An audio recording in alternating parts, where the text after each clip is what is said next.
Despite my 20 years of hard work, I was suddenly given a notice of termination one day. Congratulations, Mark. You've been chosen for workforce reduction. We've hired a top-notch new recruit, so you're being let go. Thank you for your hard work. My manager said this so abruptly that I was stunned. It's unfortunate, but that's reality. You should regret opposing me, he continued, taken aback by my response, and soon stopped speaking. The next day, my name is Mark Davis, and I've been working at Carson Manufacturing, which makes industrial machinery, for 20 years.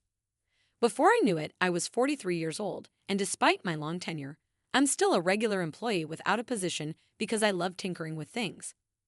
He regained his composure and flashed a smug grin, saying, "No matter how tough you talk, you're still fired.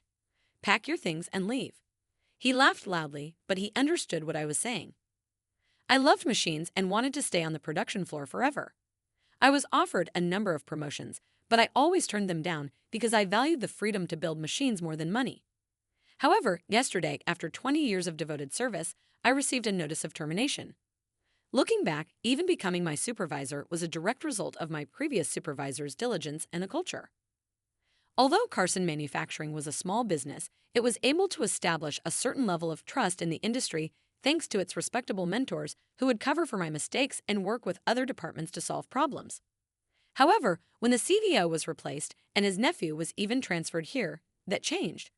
I will no longer put up with the lax atmosphere of this workplace. Going forward, every employee must give their all to achieve results, even if they are announced abruptly in his first address. I finally made the decision to speak with him directly because, although we employees were perplexed, we attempted to comply with his demands. Needless to say, everyone at the factory was enthusiastic about machine manufacturing, and we were already doing our best to complete the task without being informed. However, he continued to demand higher sales without providing any clear instructions, and we were continuously reprimanded. "We don't understand how," I said. "If you guys are working on the ground, you don't understand how I should know."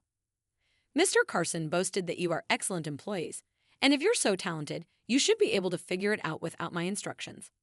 He responded dismissively, saying that no matter how hard I tried to communicate, he was always like this, making conversation impossible.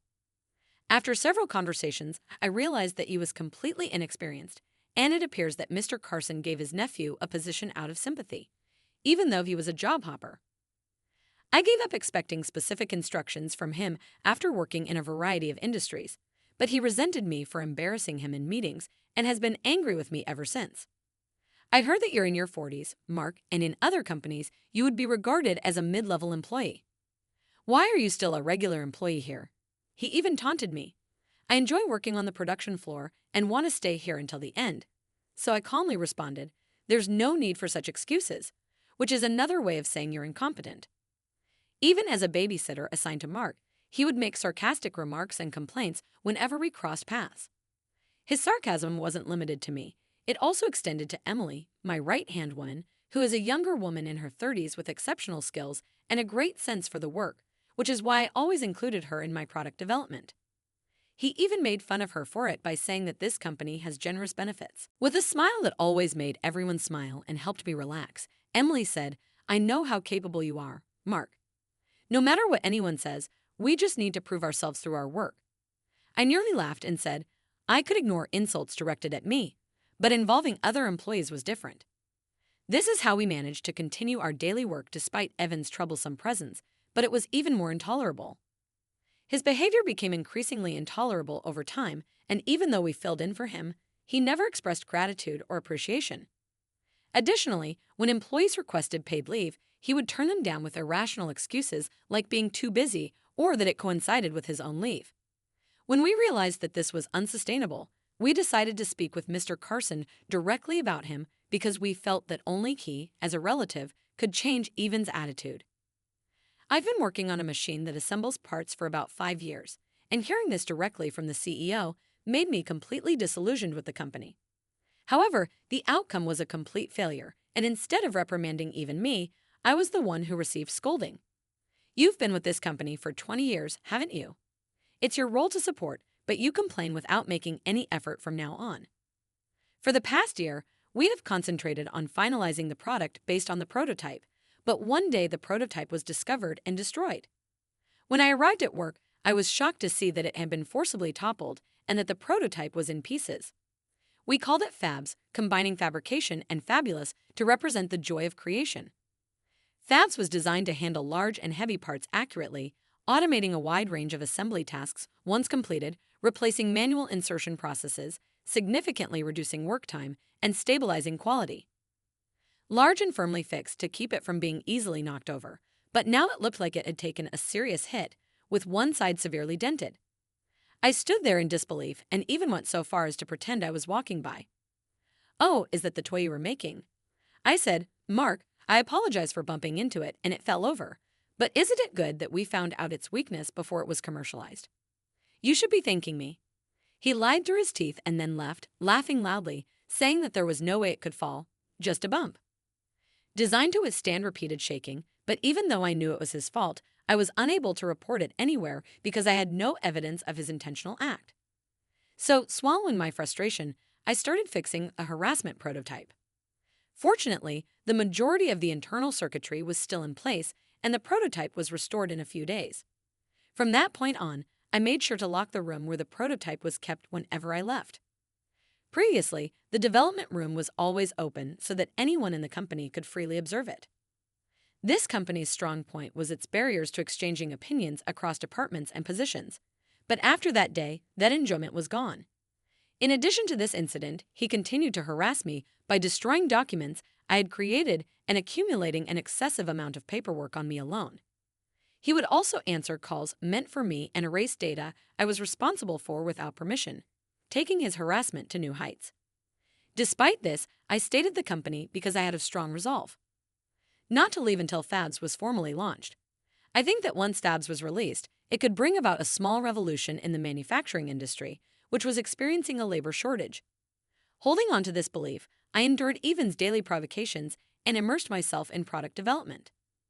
Eventually, a turning point came when one day an envelope bearing an invitation to the largest technology and manufacturing exhibition in the world was delivered to my desk. This exhibition served as a platform to display the newest technologies in electronics manufacturing and implementation, drawing in related industries from both domestic and foreign businesses, including manufacturers of automotive parts and electronic semiconductors. I had applied to present Fabs, which I had been developing for 5 years, at this event, and everyone will see how amazing Fabs is. I believed I spent the entire day preparing for the exhibition, perfecting Fabs, and preparing for the presentation. On the day of the exhibition, the venue was packed with. Finally, it was time to introduce Fabs to the industry and media representatives. As the presentation time drew near, I experienced an unprecedented sense of excitement. However, 5 minutes prior to the start, the event organizer, Mark, abruptly interrupted me, saying, "We're sorry, but even we're presenting instead of you." I was confused, but as I tried to process this, he even walked past me with my presentation materials and took the stage. He then started presenting the material I was supposed to present with a self-satisfied expression on his face. I protested that I had prepared all the demo files for Fabs and the PR videos. Emily was shaking beside me as I said, "This is terrible. I can't believe it. He has stolen all of your work. Mark, Fabs is your creation. You built it from scratch and finally brought it to completion," she said after the presentation, leaving us stunned. Even more so, what is the meaning of this? What's the problem? Demanded, it's obvious that a department head like me should explain that a regular employee like you doesn't understand that it increases the chances of successful deals. He responded, "You don't understand that it increases the chances of successful deals." Unable to contain myself, I finally resigned as usual and protested. "But Fabs is my invention," he said. "You don't even understand the content of the materials you just read, do you? The employee who understands the product should be the one presenting, don't you know that?"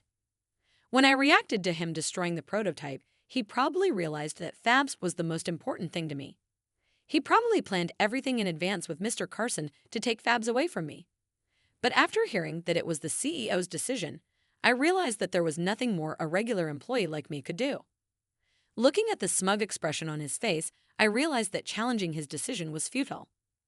The industry welcomed Fabs with open arms if they had stolen my product, and as a result, they gained significant recognition and fame in the most shocking news industry. Seeing Mr. Carson revel in their success and swallowing my frustration, They even gave me a pat on the shoulder and walked away with a gleeful look. Well, since there's nothing more to discuss, I'll take my leave and have to handle the inquiries and orders for that machine as expected. When I arrived at work this morning, it was already like this, Emily said, equally shocked and clueless. I searched the department and discovered that everything from my desk had been stuffed into garbage bags and left in a storage facility. The day after the exhibition, I went to work as usual, remembering the humiliating events of the day before, but my desk was completely empty, all the research I had accumulated over the years and the painstakingly gathered documents were gone. What is going on here? I muttered to myself, bewildered. Emily mumbled in shock, and then there was Mark. What are you doing over there? He even smiled smugly, seeming to be in high spirits. He looked at me with the garbage bags and snorted mockingly as he rummaged through the trash early in the morning. You've really hit your lowest point, haven't you? My belongings were thrown away. Do you know anything about it? Oh, that was all unnecessary, so I took care of it last night. You should be grateful, he finally acknowledged. He grinned and said, Congratulations, Mark. You've been chosen for workforce reduction. We're hiring a top-tier new graduate starting tomorrow, so you're fired. I was stunned by the abrupt announcement. The new hire, who is Mr. Carson's son, is a young college-educated employee who is completely different from an eternal regular employee like you. The machine you made fabs or whatever gets finished correctly, so you're no longer employed. I've worked hard for 20 years, and now you're telling me to leave by the end of today. I said incredulously, and his smile grew even wider at my response. That's what I've been saying. A regular employee can't even understand when they're being fired. Listen, Mark, you're fired.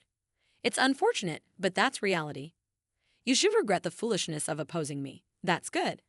The new hire will use your desk starting tomorrow. When I said, What did you just say that's good, even though you can't understand my response? He was taken aback and stopped talking. This company may be what it is now, but I've been here for 20 years. I was hesitant to submit my resignation, but since you fired me for the convenience of the company, it's a different story. Now I can leave this company proudly. He stood there for a moment, stunned, but then he shook his head, regained his composure, and that nasty smug grin returned to his face. I've heard the cry of a loser. No matter how hard you try to act tough, you're still fired. Pack your things and leave. I'll be taking all the unpaid vacation days I've accrued for a lowly employee. You sure know how to use your head. Take as many days off as you want. I said calmly, and he laughed loudly before leaving. I packed my essentials and left the Aftermath company after 20 years of commuting every day, rain or shine, and it ended rather suddenly. I thought about this while sleeping. Late the following day, I forgot about my previous exhaustion, but when I woke up and looked at my phone screen by my pillow, I blinked in surprise. I was surprised to see that I had dozens of missed calls from the place I had just left. They must have been calling constantly since the workday began. As I sighed at the lengthy list of missed calls, another one came in. I was tempted to ignore it, but the incessant ringing was draining the battery, so I reluctantly answered. This is Mark. Finally, how long were you going to keep me waiting? The workplace is in disarray. Come here right away. The person yelling was, of course, even before he waited for my response. He began rambling about the situation. He claimed that when he arrived at work that morning, no one was there. When the workday began, he called every employee and discovered that everyone had resigned, which shocked him. He then went to the CEO's office, but all he saw was a pale Mr. Carson with no sign of his secretary. All of the employees came to submit their resignations yesterday, and they all said they would leave in a month and use their remaining vacation days. Mr. Carson said, I thought it was a joke and ignored it, but no one I only fired, Mark, showed up today. Why did the other employees resign too? Even was at a loss, and Mr. Carson had no answers. Gradually, Even's face turned red with panic, indicating that there is no one to do the handover and the company is in trouble. Same thing, but they claimed it was in accordance with the rules and nobody would return. Did they really have that many vacation days left? Taking a month's vacation is very unprofessional. You mentioned taking your vacation days yesterday, correct? This company's employees don't understand why you would take vacation days when you're fired, and for a whole month, no less. This is fraud. There's nothing out of the ordinary about it. I clarified that employees at this company receive 20 days of paid leave annually in addition to this. Employees can accrue up to 40 days of paid leave if they so choose. Since you arrived, you have been rejecting our requests for vacation time for a variety of reasons. So everyone carried over their unused vacation days. This is just Kara for what you have done to us.